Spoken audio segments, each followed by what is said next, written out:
Hello guys, good morning everyone. आशा है कि आप सभी अच्छे होंगे, स्वस्थ होंगे। आज हम इस वीडियो में लेकर आए हैं मुद्रास्फीति के कारण यानी कॉजेज ऑफ इन्फ्लेशन। ठीक है, इसके पहले वाले वीडियो में हम लोगों ने देखा कि मुद्रास्फीति क्या है, उसका डिफिनेशन, हम लोग उसका प्रकार, ये सब चीज़ देख लिए थे। ठीक है, इस वीडियो में हम मुद्रास्फीति के कौन कौन से कारण हैं, कौन कौन से इस पर प्रभाव पड़ता है और इसको नियंत्रण हम लोग कैसे कर सकते हैं, ठीक है, उसके बारे में हम लोग डिस्कस करेंगे। तो जैसा कि चलिए हम लोग स्टार्ट करते हैं। यहाँ देख रहे हैं पहला पॉइंट आपका है, इसको हम लोग दो भाग में बांटे हैं मुद्रास्फीति के कारण। हालांकि दो से अधिक भाग हो सकते हैं, मुख्यतः हम लोग लिए हैं। पहला है मांग प्रेरित मुद्रास्फीति, जिसको हम लोग बोलते हैं डिमांड पुल इन्फ्लेशन। ठीक है, और दूसरा है आपूर्ति जनित मुद्रास्फीति यानी सप्लाई पुल इन्फ्लेशन। ठीक है, अब हम लोग डिस्कस करते हैं कि मांग प्रेरित मुद्रास्फीति क्या है और आपूर्ति जनित मुद्रास्फीति क्या यानी सप्लाई पुल इन्फ्लेशन क्या है। ठीक है, तो सबसे पहले यहाँ पर जो मांग प्रेरित मुद्रास्फीति कहने का मतलब यहाँ पर होता है कि इसको हम लोग लेते हैं मांग में वृद्धि के कारण। किसके कारण? मांग में वृद्धि के कारण। ठीक है, यानी मांग में वृद्धि होने के कारण हमारा मुद्रास्फीति बढ़ता है। जैसे मान लीजिए हमारे पास वस्तु कम है, कमोडिटी कम है, मार्केट में डिमांड ज्यादा हो गया, तो उस वस्तु की मांग और पूर्ति में दोनों के बीच में संतुलन बनाने के लिए क्या किया जाता है, वस्तु का प्राइस को हाई कर दिया जाता है। ठीक है, और वही होता है कि वस्तु के मूल्य में वृद्धि को ही हम लोग क्या बोलते हैं, मुद्रास्फीति बोलते हैं। जो नहीं देख लेंगे पिछले वाला वीडियो देख लेंगे, बहुत अच्छे से समझ में आ जाएगा। ठीक है, तो यहाँ पर क्या हो जाता है, मांग में वृद्धि। अब मांग में वृद्धि होने के कौन कौन से कारण है? बहुत सारे कारण है। मान लीजिए मांग में वृद्धि, पहला पॉइंट आपका आ जाता है कि जनसंख्या में वृद्धि हो जाता है। ठीक है, जनसंख्या में वृद्धि, यानी जनसंख्या में वृद्धि होगा तो मांग में ऑटोमेटिक वृद्धि होगा। कारण कि अगर एक परिवार में 4 से 5 6 अगर जनसंख्या हो जाती है तो क्या होती है, उसका भरण पोषण की जिम्मेवारी समाज को बढ़ जाती है और क्या होता है, डिमांड बढ़ जाता है। ठीक, जनसंख्या में वृद्धि। दूसरा कारण आपको हो सकता है कि अगर किसी की इनकम होती है, जिसको हम बोलते हैं आय, है ना, आय में वृद्धि। कोई अगर एक व्यक्ति है, कोई अगर 100 रुपया कमा रहा है एक दिन में, अगर दूसरे दिन जाकर के 200 रुपया कमाने लगता है तो ऑटोमेटिक उसका जो रहन सहन का जो स्तर होता है वो बढ़ जाता है। रहन सहन का स्तर बढ़ने का मतलब होता है कि डिमांड बढ़ेगा, और डिमांड बढ़ने का मतलब वस्तु तो उतना ही है, ऑटोमेटिक वस्तु का मूल्य बढ़ेगा। ठीक है, तो ये कारण हो जाता है। उसका यहाँ पर देखिए, एक हम लोग देखते हैं कि जब आय में आय में वृद्धि हो गया, हाँ कमी नहीं, वृद्धि, है ना। आय में वृद्धि होने के 2-3 कारण हो जाता है। जैसे एक हम लोग बोलते हैं ब्याज में कमी, यानी ब्याज दर कम करता है ना, ब्याज में कमी। ठीक है, और इसके कारण क्या होता है, परचेजिंग पावर बढ़ जाता है, लोगों की जो क्रय शक्ति जो होता है वो बढ़ जाता है। ठीक है, तो इस प्रकार से हम लोग मांग जनित मुद्रास्फीति कह सकते हैं। यानी मांग में अचानक जब वृद्धि हो जाती है तो उसके कारण भी हमारा मांग प्रेरित मुद्रास्फीति यानी मुद्रास्फीति का एक कारण बन जाता है। ठीक है, अब देखिए कुल मिला के मांग में वृद्धि डिमांड में इंक्रीज कर जाता है, और उसका जो सेकेंड साइड है यहाँ पर क्या है, आपूर्ति जनित मुद्रास्फीति यानी सप्लाई पुल इन्फ्लेशन। इसमें क्या होता है कि हमारा डिमांड जो होता है वो अधिक और सप्लाई जो होता है कम होता है, और बस दोनों मतलब अगर हम लोग देखें एक तरफ से दोनों सेम है, लेकिन है नहीं, कुछ ना कुछ अंतर इसमें है, इसलिए इसको समझने की कोशिश करेंगे। ठीक है, तो आपूर्ति जनित मुद्रास्फीति में क्या हो गया, डिमांड अधिक और सप्लाई कम हो जाता है। ठीक है, और इसमें आपूर्ति जनित मुद्रास्फीति, सप्लाई कम होने के कारण क्या क्या हो सकते हैं, देखिए इसका पॉइंट हम लिख रहे हैं। ठीक है, सबसे पहले कि उत्पादन लागत में वृद्धि हो जाती है। उत्पादन लागत में वृद्धि, उत्पादन लागत में वृद्धि किस कारण से होती है, मान लीजिए जो वस्तु का हम लोग उत्पादन कर रहे हैं उसका कच्चे माल में वृद्धि हो जाती है, कच्चे माल की कीमत में वृद्धि, कीमत में वृद्धि, यानी कि उत्पादन लागत में जैसे ही वृद्धि होगा, मान लीजिए एक वस्तु है पेन है, हम पेन को कच्चे माल का हम लोग मान लीजिए 6 रुपया लग रहा है, तो उस वस्तु को हम बेच रहे 10 रुपये में। अगर यदि कच्चे माल के ही कीमत बढ़ करके 10 रुपये हो जाएगा तो उसको 10 रुपये में तो हम बेच नहीं सकते हैं, तो वही हो जाता है उत्पादन लागत में वृद्धि। यानी उत्पादन लागत में वृद्धि क्यों होती है, क्योंकि उसके कच्चे माल में वृद्धि हो जाती है। ठीक है, उसके साथ साथ क्या क्या होता है सो देखिए, और इसका क्या कारण होता है, मान लीजिए जिस वस्तु पर जिस जगह पर हम उत्पादन कर रहे हैं वहां पर जो भूमि का जो किराया है वो बढ़ जाता है, यानी हम लोग लिखेंगे किराए में वृद्धि, किराए में वृद्धि। ठीक है, इसका मतलब होता है बढ़ना और एक इसका मतलब होता है घटना। ठीक है, उसके बाद क्या हो सकता है, बिजली, बिजली है ना, बिजली की कीमत में वृद्धि, मतलब पर यूनिट जो वृद्धि होता है ना, वृद्धि यानी ये भी बढ़ जाता है। ठीक है, और मान लीजिए हो सकता है हमारा कर, जिसको हम बोलते हैं टैक्स, है ना, टैक्स में भी वृद्धि हो जाता है। तो ये सब जो होता है आपूर्ति जनित मुद्रास्फीति होता है, यानी कि आपूर्ति जनित मुद्रास्फीति के अंदर में उत्पादन लागत में वृद्धि होता है, कच्चे माल की कीमत में वृद्धि होने से उत्पादन लागत बढ़ता है, किराए में वृद्धि होता है, बिजली की कीमत में वृद्धि होती है। मान लीजिए पर यूनिट बिजली हमको 100 रुपये मिल रहा है और अगले दिन जाकर के 150 रुपये या 120 रुपये हो जाता है, तो इसमें जो वृद्धि होता है तो निश्चित रूप से हमको उसका भुगतान कहाँ करना पड़ेगा, वस्तु में भुगतान करना पड़ता है। ठीक है, तो उसका इनडायरेक्ट रूप में उसमें हमको चला जाता है। ठीक है, उसके बाद आपको वहां पर बहुत सारे लेबर रहते हैं, लेबर को हम लोग क्या पेड करते हैं, मजदूरी, मजदूरी की दर, मजदूरी की दर में भी वृद्धि होती है। तो इन सभी कारणों को हम लोग रखते हैं कहाँ, आपूर्ति जनित मुद्रास्फीति में। ठीक है, तो कुल मिला के मुद्रास्फीति के कारण में मुख्य रूप से हमारा क्या है, मांग जनित मुद्रास्फीति और आपूर्ति जनित मुद्रास्फीति। यहाँ पर इन सभी पॉइंट को देखें, इसमें हम लोग इन सभी पॉइंट को देखें। ठीक है, तो कुल मिला के यहाँ पर देखा जाएगा तो मांग में वृद्धि और उत्पादन लागत में वृद्धि, कच्चे माल वृद्धि, तक कहीं ना कहीं इसके जो जिम्मेवार होते हैं मुद्रास्फीति का, वो जो अधिक जो अमीर लोग होते हैं उन लोग बढ़ा देते हैं। क्यों, क्योंकि उनके पास पैसा ज्यादा होता है और ज्यादा पैसा होने के कारण मार्केट में डिमांड अधिक करते हैं, और डिमांड अधिक के कारण जो यहाँ पर जो गरीब वर्ग के लोग जो होते हैं वो पिस जाते हैं, इन्हें महंगाई का मार ज्यादा झेलना पड़ता है। ठीक है, बाकी कोई पॉइंट में दिक्कत होगा तो कमेंट बॉक्स में जरूर लिखेंगे। ठीक है, इसको नोट डाउन करते हैं कीजिए, उसका फिर हम लोग चलते हैं मुद्रास्फीति के प्रभाव में, या तो फिर इसका हम नियंत्रण देखते हैं। ठीक है, अब हम लोग देखते हैं कि मुद्रास्फीति के कारण के बाद है ना, कि हम लोग मुद्रास्फीति पर कैसे नियंत्रण स्थापित कर सकते हैं। ठीक है, क्या है कि मुद्रास्फीति को हम कंट्रोल कैसे करेंगे। तो देखिए यहाँ पर हम लोग 3-4 बिंदु पर डिस्कस करेंगे। ठीक है, तो देखिए पहला क्या हो जाता है कि उत्पादन या आपूर्ति में वृद्धि करके, जैसे क्या होता है कि आपूर्ति जब कम हो जाता है, आपूर्ति जब कम हो जाता है और डिमांड बढ़ता है तो आपूर्ति ऑटोमेटिक कम हो जाएगा, मतलब कम हो जाता है। ठीक है, इसके कारण क्या होता है, जो व्यापारी जो लोग जो होते हैं वो अपने अधिक कमाई के लिए ठीक क्या करते हैं, वस्तु के मूल्य में वृद्धि कर देते हैं। जैसे ही वस्तु के मूल्य में वृद्धि होता है तो जिनके पास पैसा रहता है वो वस्तु को लेकर के चले जाते हैं, जिनके पास पैसे की कमी रहती है उन्हें महंगाई का असर होने लगता है। ठीक है, तो हम लोग क्या करेंगे, उत्पादन में वृद्धि करेंगे, है ना, हमने इस पॉइंट पे डिस्कस कर रहे हैं। ठीक है, उत्पादन में क्या करेंगे, वृद्धि करेंगे, और कहाँ पर, अपने देश में, और वो भी लंबे समय के लिए। इसलिए लंबे समय के लिए, ताकि लंबे समय के लिए अगर हम लोग अपने देश में उत्पादन में वृद्धि करेंगे तभी मुद्रास्फीति को अधिक लंबे समय तक उसको नियंत्रित किया जा सकता है। ठीक, और क्या कर सकते हैं, आयात करके। ठीक है, मतलब बाहर से वस्तुओं को मंगा करके, लेकिन आयात करना हमारा दीर्घकालीन उपाय नहीं होगा, इसको कम समय के लिए हम लोग कर सकते हैं।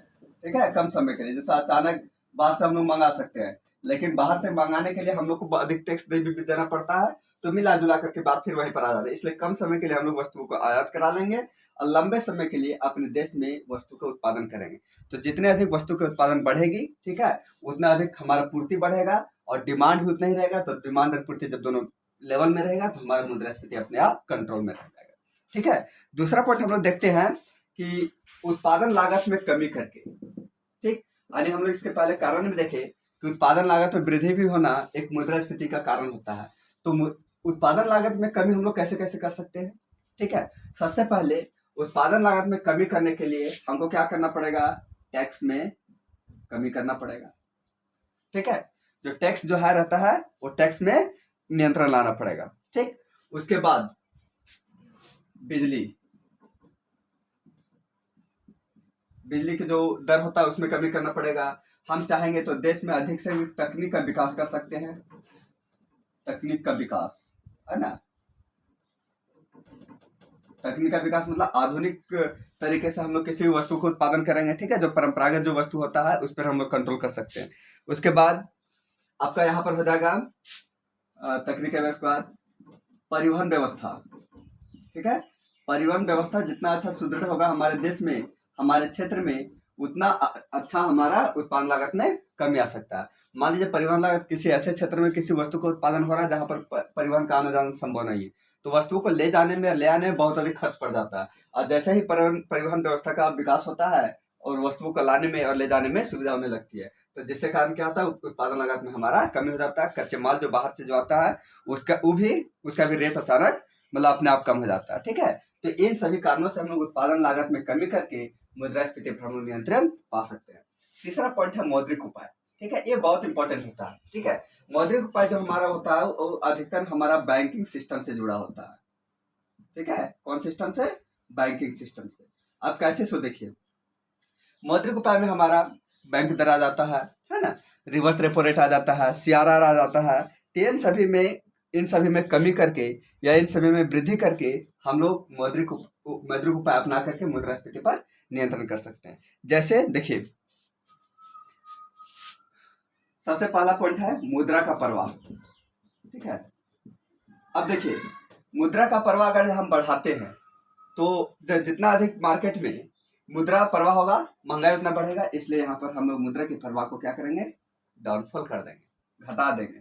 ठीक है, और जैसे मुद्रा का प्रवाह को हम लोग डाउनफॉल करेंगे, मुद्रा कम होगा मार्केट में, मांग कम होगा और पूर्ति भी उतने लेवल में आएगा, अपने आप मुद्रास्फीति नियंत्रण में आ जाएगा। ठीक है, उसके बाद हम लोग देखेंगे कि आरबीआई के द्वारा, ठीक है, जैसे हम लोग अभी बात कर रहे थे बैंकिंग सिस्टम से, तो आरबीआई के द्वारा क्या किया जाएगा? विभिन्न दर, कौन कौन? जैसे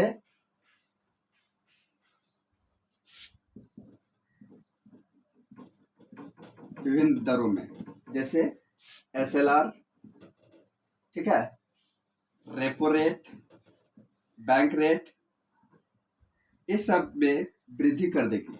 अब वृद्धि करने का मतलब क्या है? मान लीजिए हमारा जो इंटरेस्ट है, ठीक है, इंटरेस्ट में अगर वृद्धि होगा, अब इसको ध्यान से समझिएगा। ठीक है, इंटरेस्ट ब्याज में वृद्धि होगा। मान लीजिए हम ले रहे हैं 5,000 रुपये लोन, नहीं सॉरी 50,000 रुपये लोन। ठीक है, 50,000 रुपये लोन ले रहे हैं और 50,000 जब लोन ले रहे हैं, इसमें हमारा ब्याज का दर है 5%।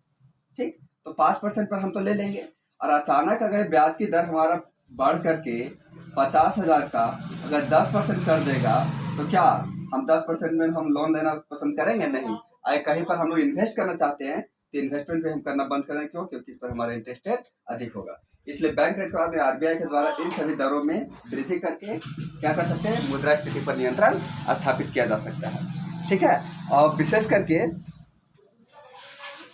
एक इसमें CRR भी जोड़ देंगे। ठीक है, अब बाकी बात SLR, repo rate, bank rate, CRR, ये सब क्या है? हम लोग एक अलग वीडियो में इसको हम लोग बेहतरीन ढंग से देखेंगे। ठीक है, अच्छे से समझेंगे कि इन सभी बैंक दर यानी मौद्रिक उपाय क्या है। तो इसमें हम लोग डिस्कस कर रहा था कि मुद्रास्फीति पर हम कैसे नियंत्रण कर सकते हैं, इसलिए इसको हम लोग यहाँ पर डिस्कस कर रहे हैं। ठीक है, बाकी इसका डिटेल वर्णन हम लोग नेक्स्ट दूसरे वीडियो में कर लेंगे। ठीक है, तो ये हो गया आपका मौद्रिक उपाय।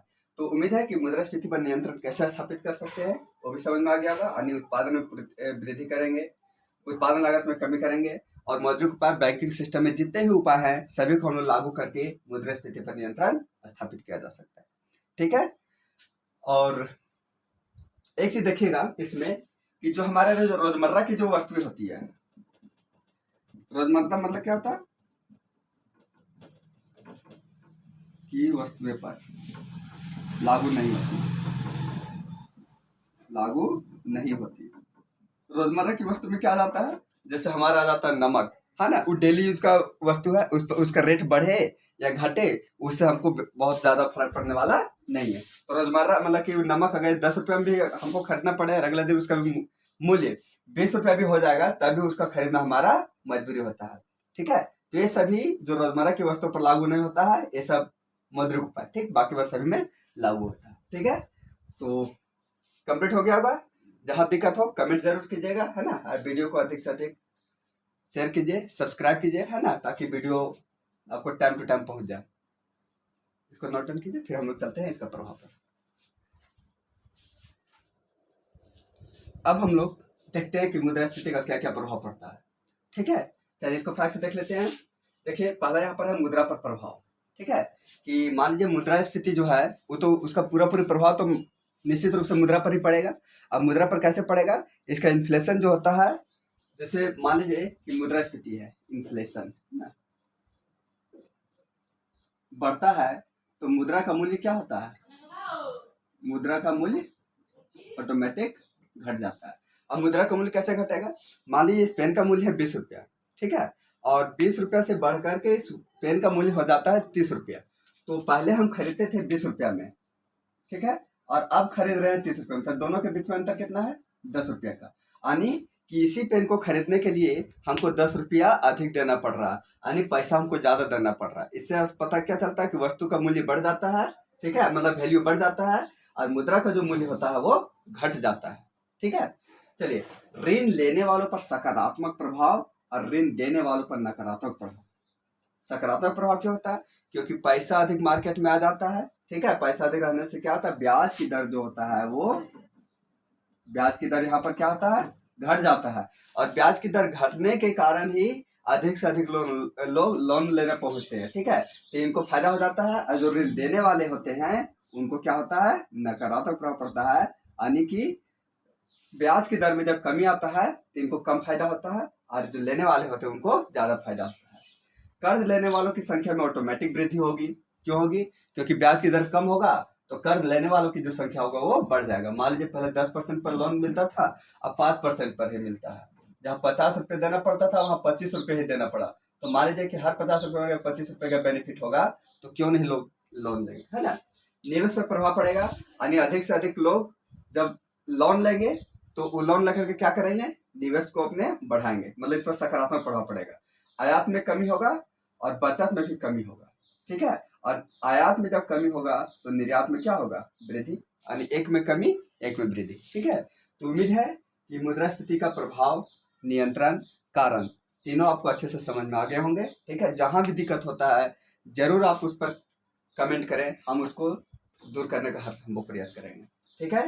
वीडियो को अधिक से अधिक लाइक कीजिए, है ना, जहां दिक्कत होती है कमेंट जरूर कीजिए, ठीक है, और शेयर भी कीजिए, प्लस सब्सक्राइब करना ना भूलें, ठीक है। चलिए, आज के लिए इतना ही, धन्यवाद। फिर हम लोग नेक्स्ट वीडियो में हम दूसरा टॉपिक लेकर के आते हैं।